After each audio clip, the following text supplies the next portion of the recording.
गुरु पासवान, आपसे शुरू कर रहा हूं। प्रधानमंत्री जो कह रहे हैं बिल्कुल वही बात है ना जो योगी जी कह रहे हैं। बटेंगे तो कटेंगे वाली बात को अलग शब्दों में पीएम ने कहा है ना, एक रहेंगे तो सेफ रहेंगे। नहीं मानक जी, देखिए सबसे पहले तो हमें यह समझने की आवश्यकता है कि लोग इससे विचलित क्यों हैं, लोग सरप्राइज्ड क्यों हैं। अगर आप विश्व का इतिहास उठा के देखिए, यूगोस्लाविया बटा तो कट गया, कितने देशों में बट गया। हमारे नए देश अभी जो बने हैं, कोसोवो हो या साउथ सुडान हो, ये बटे तो कट गए। तो इसका तो ऐतिहासिक आधार है, इसका तो इंटरनेशनल पॉलिटिक्स में हमको एग्जाम्पल मिलता है। हमारे देश में तो संस्कृति रही है, हम कहते थे अनेकता में एकता, एक रहेंगे, सुरक्षित रहेंगे, एक रहेंगे, नेक रहेंगे। ये तो सनातन का दर्शन रहा है।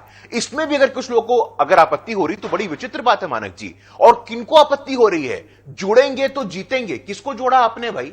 अपने परिवार के अलावा अपने पार्टी में आपने किसी को जोड़ने का काम किया है क्या? मैं पूछना चाहता हूं अखिलेश जी से, सिर्फ एक जाति के लोगों को सत्ता के स्थानों पे बिठाओ, एक परिवार के लोगों को एमपी बनाओ, एमएलए बनाओ, मंत्री बनाओ, जुड़ेंगे तो जीतेंगे। आपके कहने का आधार क्या हम आपसे पूछना चाहते हैं? मानक जी, मैं पूरे दावे के साथ कहता हूं कि आज जो लोग इस बात का विरोध कर रहे हैं उनको भारत के इतिहास का अध्ययन करना चाहिए। बांग्लादेश में क्या हुआ, पाकिस्तान में क्या हुआ, जम्मू कश्मीर में क्या हुआ। और आप तो मानक जी लंबे समय से पॉलिटिक्स को कवर कर रहे हैं। मैं तो बिहार से आता हूं, बिहार में किसने बांटा? एमवाई की राजनीति। हरियाणा में क्या था? AJGAR अजगर फॉर्मूला। गुजरात में क्या था? KHAM खाम फॉर्मूला। तो जगह जगह पे कभी मराठा को गैर मराठा से लड़वा दो, दक्षिण में उत्तर और दक्षिण को लड़ा दो। दक्षिण में कर्नाटक के वित्त मंत्री जो कांग्रेस पार्टी उनका शासन आया, उनका बयान आया था, उन्होंने कहा था कि हम ज्यादा टैक्स देते हैं तो हम लोग अलग हो जाएंगे। लगातार निरंतर क्षेत्र के नाम पे, जाति के नाम पे, लिंग के नाम पे, भाषा के नाम पे अगर किसी ने बांटने का काम किया है तो विपक्षी दलों ने किया है। और आज जब एकता की बात हो रही है, यूनिटी की बात हो रही है, तो पता नहीं लोगों के पेट में दर्द क्यों है। जो कहा जा रहा है उसका ऐतिहासिक आधार है और उसके उलट, उसके विपरीत जो लोग इसका विरोध कर रहे हैं, मानक जी मैं पूरे शिद्दत के साथ कहता हूं, पूरे श्रद्धा के साथ कहता हूं, जो जाति की, परिवार की राजनीति करते हैं। मानक जी मैं बिहार से आता हूं, कहा गया था कॉल फॉर जेनोसाइड था, भूरा बाल साफ करो, आपको याद होगा, भूमिया राजपूत ब्राह्मण लाला साफ करो, ये जो लोग कहते थे। तो ये बटेंगे तो कटेंगे का आधार यही तो है। जो पूरी की पूरी राजनीति जिन्होंने की है, जो क्षेत्रीय परिवार आधारित दल है, उन्होंने बटेंगे तो कटेंगे के नाम पे राजनीति की है, समाज को बांटा है। ठीक है, ये तो आपने फ्रंट फुट पे खेला, मैंने फुल टॉस दिया था आपको। अब एक बात बताइए, आप कह रहे हैं ये विपक्ष जो है जाति की राजनीति करता है, आप नहीं करते जाति की राजनीति। एनडीए में इतने सारे घटक दल हैं, वो तो जाति की राजनीति करके उनका अस्तित्व जाति की राजनीति पर है। उत्तर प्रदेश में सोशल इंजीनियरिंग अमित शाह ने की या नहीं की? बाकी देश में आप सोशल इंजीनियरिंग कर रहे हैं या नहीं कर रहे? आप करें तो सोशल इंजीनियरिंग और विपक्ष करे तो बांट रहा है, काट रहा है। ये क्या बात हुई भाई? मानक जी मैं पूरे जिम्मेदारी के साथ कहता हूं, आपने आज तक भारतीय जनता पार्टी, और जब मैं भारतीय जनता पार्टी कहता हूं तो दुनिया की सबसे बड़ी पार्टी कहता हूं, एक भी व्यक्ति का बयान आया हो जिसने कहा हो कि समाज के लोगों को साफ कर दो, भूरा बाल साफ कर दो, एमवाई के आधार पर बांट दो? किसी ने कहा है? नहीं कहा है। इसके उलट जो हमारी राजनीति है मानक जी, वो सशक्तिकरण की है, वो न्याय की है, वो प्रतिनिधित्व को देने की है। मानक जी मैं आपके शो से पहले तैयारी कर रहा था और राम मनोहर लोहिया जी की पुस्तक है समता और संपन्नता। ये समता और संपन्नता में राम मनोहर लोहिया जी के शब्द हैं जो मैं आपके शो पे कोट करना चाहता हूं आपके परमिशन से। उन्होंने कहा है कि पिछड़े समूह यानी आदिवासी, हरिजन, औरतें, हिंदू, अहिंदुओं की पिछड़ी जातियों को 60% का अवसर मिलना चाहिए। तो राम मनोहर लोहिया जी तो सामाजिक न्याय की बात कर रहे हैं, सामाजिक सशक्तिकरण की बात कर रहे हैं। उसी में ये प्रोफेसर नलिन मेहता हैं जो नेशनल यूनिवर्सिटी ऑफ सिंगापुर के प्रोफेसर हैं, उन्होंने अपने पुस्तक में पेज नंबर 155 पे ऑब्जर्व किया है कि जितने भारतीय जनता पार्टी के सांसद हैं तो बीजेपी में आज 70% तक की भागीदारी ओबीसी, एससी, एसटी की है। तो राम मनोहर लोहिया जी के संकल्प को कोई सही मायनों में पूरा कर रहा है तो भारतीय जनता पार्टी पूरा कर रही है। आदिवासी की बेटी राष्ट्रपति बने, बीजेपी के शासनकाल में। अति पिछड़े का बेटा प्रधानमंत्री बने, बीजेपी के शासनकाल में। बाबा साहेब अंबेडकर के बाद पहली बार कोई दूसरा व्यक्ति दलित समुदाय का केंद्रीय कानून मंत्री बने तो बीजेपी के शासनकाल में। उत्तर प्रदेश में जहां योगी आदित्यनाथ जी को इतने आरोपों का सामना करना पड़ रहा है, उस उत्तर प्रदेश के उत्तर प्रदेश के इतिहास में मानक जी, बस मैं लास्ट 10 सेकंड में खत्म करूंगा अपनी बातों को। पहली बार 3 दलित समाज की जो महिलाएं हैं वो कैबिनेट में हैं, गुलाब देवी, विजय लक्ष्मी जी, बेबी रानी मौर्य। और यही समाजवादी पार्टी के लोग, पहली बार दलित समाज की कोई बेटी मुख्यमंत्री बनी थी तो सर्किट हाउस से लेकर के तमाम कांड किसने किए थे? तो इन समाजवादियों ने किए थे। मैं तो आपका जवाब पॉइंट देना समझ पड़ेगा गया, आपको। मैं पॉइंट समझ गया। आप ये कहना चाह रहे हैं कि आप अगर जाति की राजनीति करते भी हैं, आप अगर किसी जाति का वोट लेते भी हैं, आप उस जाति को प्रतिनिधित्व भी देते हैं, उनके साथ न्याय करते हैं, ये आपका पॉइंट है। जबकि विपक्ष अगर ऐसी जाति की राजनीति करता है, उनके साथ अन्याय करता है। मैं समझ गया, एक सेकंड, आपका पॉइंट समझ गया मैं, आपका यह आरोप है, ठीक है।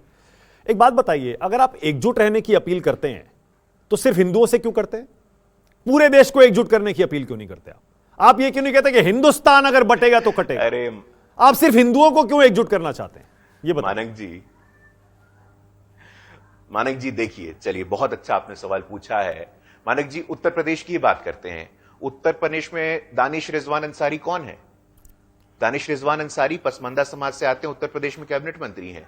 उत्तर प्रदेश में प्रतिष्ठित विश्वविद्यालय अलीगढ़ मुस्लिम यूनिवर्सिटी, उस अलीगढ़ मुस्लिम यूनिवर्सिटी में पहली बार कोई मुसलमान पिछड़े वर्ग का वाइस चांसलर बनता है तो अब बनता है। आप दिल्ली में बैठे हैं मानक जी, दिल्ली में जामिया मिलिया विश्वविद्यालय, जामिया मिलिया विश्वविद्यालय के इतने इलस्ट्रियस इतिहास में पहली बार कोई वाइस चांसलर मुस्लिम पसमंदा बनता है तो अब बनता है। डॉक्टर मजहर बने हैं। जम्मू कश्मीर में गुलाम अली खटाना पहली बार पसमंदा समाज के जो आते हैं वो अब आते हैं राज्यसभा में। तो अगर हम सबकी बात करते हैं, हमारे लिए पुनः मैं आपके पुराने सवाल पे आपको वापस लेकर के जाना चाहता हूं।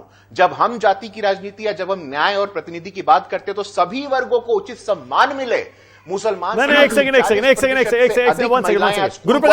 सेकंड, थोड़ी सी स्पष्टता चाहता हूं मैं, स्पष्टता, क्योंकि आप पार्टी के प्रवक्ता हैं और मुझे पता है कि पार्टी ने बाकायदा एक लाइन तय की होगी, आप वही कहेंगे। तो ये जो बटेंगे तो कटेंगे, एक हैं तो सेफ हैं, ये पूरे देश के लिए नारा है या सिर्फ हिंदू समाज के लिए है?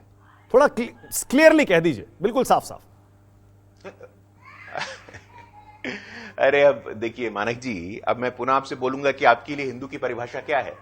हिंदू की परिभाषा हमारे लिए तो अब हिंदू की परिभाषा वही है भाई, Hindu is a cultural identity. जो भी इस देश में रहता है हम तो कहते हैं वो हिंदू है। हम हिंदू, अब ये सुप्रीम कोर्ट ने कहा है, अब आप कहिए तो सुप्रीम कोर्ट को डाउट करिए आप। देखिए इस देश में रहने वाला, अब मैं दोबारा आपको पुस्तक का उदाहरण दूंगा। मैं रामधारी सिंह दिनकर जी के संस्कृति के 4 अध्याय पढ़ रहा था। इस संस्कृति के 4 अध्याय में यह लिखा है कि इस देश में जो भी रहता है वो संस्कृति हिंदू हो जाता है। अच्छा ठीक है, एमसी चागला, ठीक है, आप शब्दों में खेल रहे हैं, आप शब्दों में खेल रहे हैं। ये कोट करने दीजिए, ये कोट करने, justice MC चागला, last justice MC चागला, justice महबूब भाई करीम भाई चागला बहुत बड़े सीजीआई रहे और कांग्रेस के सरकार में मंत्री रहे। उनकी ऑटोबायोग्राफी है मानक जी, रोजेज इन डिसंबर। उस रोजेज इन डिसंबर में जस्टिस एमसी चागला ने कहा है कि I am a Muslim by birth, I am a Christian bye education, but I am a Hindu by culture. अच्छा ठीक है, हम सबकी बात करते हैं ना। ठीक है, ओके, आप गोल गोल घुमा रहे हैं, सबका विकास तो 140 करोड़ लोगों की बात करते हैं। आप गोल गोल घुमा रहे हैं। मैं दोबारा पूछता हूं, एक बार और कोशिश करता हूं। आपको लग रहा है ऐसा? एक बार अच्छा ठीक है, एक बार और कोशिश करता हूं। आपने कहा बटेंगे तो कटेंगे, ठीक है? तो बटेंगे मतलब कौन बटेगा और कटेंगे कौन काटेगा? मतलब ये बांटने वाला तो ठीक है, मैं समझ गया, आप कह रहे हैं बटिए मत, तो काटने वाला कौन है? ये कौन काटेगा, ये भी थोड़ा बताइए। नहीं देखिए, हाँ मैं बता रहा हूं ना मानक जी, मैं बता रहा हूं। देखिए मानक जी, बटेंगे तो कटेंगे को किस प्रकार से प्रेषित किया जा रहा है कि नहीं बटेंगे तो काटेंगे। लगातार आप देखिए किस प्रकार से बयानों का उलटफेर होता है। तमाम जो हमारे विरोधी हैं, जो हमारे विपक्ष के लोग हैं, वो इसको ऐसा प्रेषित कर रहे हैं कि नहीं बटेंगे तो काटेंगे। अरे कब हुआ है भाई ऐसा? ऐसा आज तक थोड़ी हुआ है। नहीं, आप मेरे सवाल को घुमा रहे हैं। एक मिनट, मैं दोबारा पूछ रहा हूं, पाकिस्तान एक बार और, एक अटेम्प्ट आपको। आपने कहा बटेंगे तो कटेंगे, अब आप कह रहे हैं ठीक है वो पूरे हिंदुस्तान के लिए है, जबकि लगता है कि हिंदू समाज के लिए। काटेगा कौन? अगर हिंदू समाज बटा तो कौन काटेगा?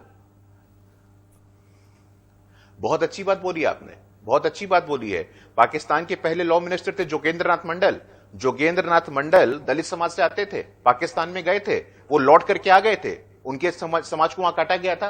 किसने काटा था? वही रेडिकल इस्लामिक फंडामेंटलिस्ट एलिमेंट थे, वो कट्टरवादी थे जिन्होंने काटा था। तो बांग्लादेश में यदि वो कट गए तो अब इतना हमें अफगानिस्तान हो, अफगानिस्तान में यही स्थिति है, श्रीलंका हो, श्रीलंका में यही स्थिति है, नेपाल हो, नेपाल में यही स्थिति है, बांग्लादेश में यही स्थिति है। भारत आज बचा हुआ है तो इसी भाव से बचा हुआ है कि भारत में सनातन दर्शन है और भारत में एक कुशल नेतृत्व, एक सशक्त नेतृत्व एक ऐसे व्यक्ति का है जो प्रधानमंत्री नरेंद्र मोदी जी हैं, जो 140 करोड़ लोगों को बिना क्षेत्र, जाति और धर्म के आधार पर